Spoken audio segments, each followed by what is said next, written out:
நாளைக்கு school leave விடப்படும். ஆதரவு நம்ம பாருங்க, நல்லா மழை பெய்யுது.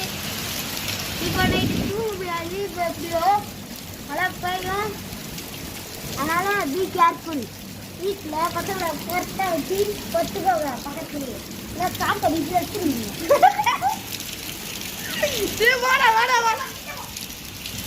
அப்படியே போ. சென்னை மாவட்டத்தில் இதெல்லாம் மழை பெய்யுது. பல மாவட்டங்களில் பெய்யுது.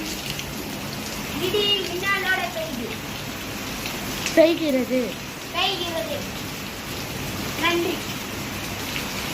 நாளைக்கு கடைகள் கிட்ட வந்து போனா